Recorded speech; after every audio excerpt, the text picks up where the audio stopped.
ओम नमः शिवाय। शिव पुराण विधवेश्वर संहिता 10वां अध्याय। पर्णम एवं पंचाक्षर मंत्र की महत्ता। ब्रह्मा और विष्णु ने पूछा, प्रभु, सृष्टि आदि 5 कृत्यों के लक्षण हैं क्या है? यह हम दोनों को बताइए। भगवान शिव बोले, मेरे कर्तव्यों को समझना अत्यंत गहन है, तथापि मैं कृपा पूर्वक तुम्हें बता रहा हूँ। सृष्टि, पालन, संहार, तिरोभाव और अनुग्रह मेरे जगत संबंधी 5 कार्य हैं जो नित्य सिद्ध हैं। संसार की रचना का आरंभ सृष्टि कहलाता है। मुझसे पालित होकर सृष्टि का सुस्थिर रहना उसका पालन है, उसका विनाश ही संहार है। प्राणों के उत्क्रमण को तिरोभाव कहते हैं। इन सब से छुटकारा मिल जाना ही मेरा अनुग्रह अर्थात मोक्ष है। ये मेरे 5 कृत्य हैं। सृष्टि आदि 4 कृत्य संसार का विस्तार करने वाले हैं। 5वां कृत्य मोक्ष का है। मेरे भक्तजन इन 5 कार्यों को 5 भूतों में देखते हैं। सृष्टि धरती पर स्थित, जल में संहार, अग्नि में तिरोभाव, वायु में और अनुग्रह आकाश में स्थित है।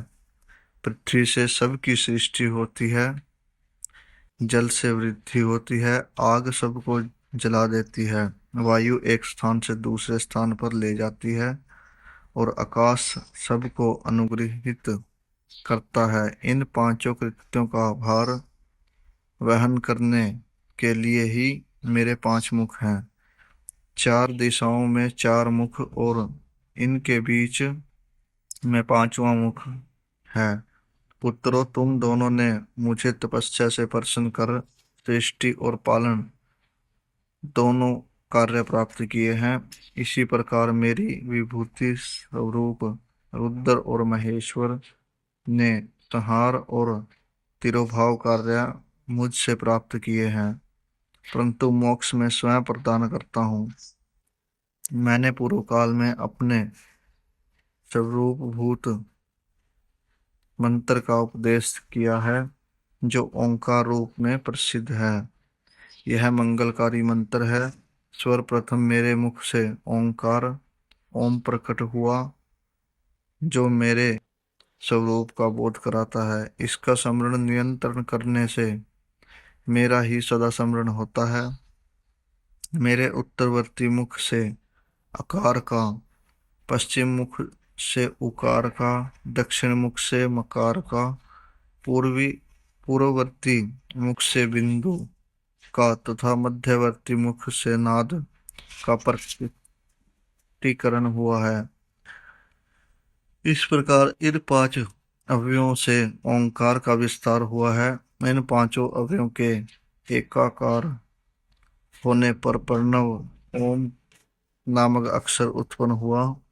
जगत में उत्पन्न सभी स्त्री पुरुष इस प्रणव मंत्र में व्याप्त हैं। यह मंत्र शिव शक्ति दोनों का बोधक है। इसी से पंचाक्षर मंत्र ओम नमः शिवाय की उत्पत्ति हुई है। यह मेरे साकार रूप का बोधक है। इस पंचाक्षर मंत्र में से मात्र का वर्णन प्रकट हुआ है, जो 5 भेद वाले हैं। इसी से शिरोमंत्र सहित तिरोपदा गायत्री का प्रकट्य हुआ है। इस गायत्री से संपूर्ण वेद प्रकट हुए हैं और उन वेदों से करोड़ों मंत्र निकले हैं। उन मंत्रों से विभिन्न कार्यों की सिद्धि होती है। इस पंचाक्षर प्रणव मंत्र से सभी मनोरथ पूर्ण होते हैं। इस मंत्र से भोग और मोक्ष दोनों प्राप्त होते हैं। नंदकेश्वर कहते हैं, जगदम्बा उमा गौरी पार्वती के साथ बैठे महादेव ने उत्तरवर्ती मुख बैठे ब्रह्मा और विष्णु को पर्दा करने वाले वस्त्र से आच्छादित कर उनके मस्तक पर अपना हाथ रखकर धीरे धीरे उच्चारण कर उन्हें उत्तम मंत्र का उपदेश दिया। 3 बार मंत्र का उच्चारण करके भगवान शिव ने उन्हें शिक्षा के रूप में दीक्षा दी। गुरु दक्षिणा के रूप में दोनों ने अपने आप को समर्पित करते हुए दोनों हाथ जोड़कर उनके समीप खड़े हो जगत गुरु भगवान शिव की इस प्रकार स्तुति करने लगे। ब्रह्मा विष्णु बोले ब्रह्मा विष्णु बोले, प्रभु, आपके साकार और निराकार 2 रूप हैं। आप तेज से प्रकाशित हैं, आप सबके स्वामी हैं। आप सर्वात्मा को नमस्कार है। आप प्रणव मंत्र के बताने वाले हैं तथा आप ही प्रणव लिंग वाले हैं। सृष्टि, पालन, संहार, तिरोभाव और अनुग्रह आदि आपके ही कार्य हैं। आपके 5 मुख हैं। आप ही परमेश्वर हैं। आप सबकी आत्मा हैं, ब्रह्म हैं। आपके गुण और शक्तियां अनंत हैं।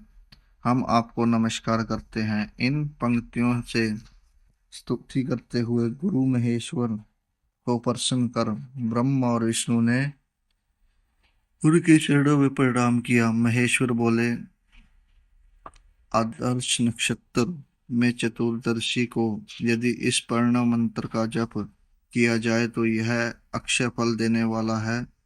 सूर्य की संक्रांति में महा आदर्श नक्षत्र में एक बार किया प्रणव जय जप करोड़ों गुना जप का फल देता है। मृग शीरा नक्षत्र का अंतिम भाग तथा पुन वर्षु का शुरू का भाग पूजा, होम और तर्पण के लिए सदा आदर्य के समान ही है। मेरे लिंग का दर्शन प्रातः काल अर्थात मध्याह्न से पूर्व काल में करना चाहिए। मेरे दर्शन पूजन के लिए चतुर्दशी तिथि उत्तम है। पूजा करने वाले के लिए मेरी मूर्ति और लिंग दोनों समान है। फिर भी मूर्ति की अपेक्षा लिंग का स्थान ऊंचा है, इसलिए मनुष्य को शिवलिंग का ही पूजन करना चाहिए।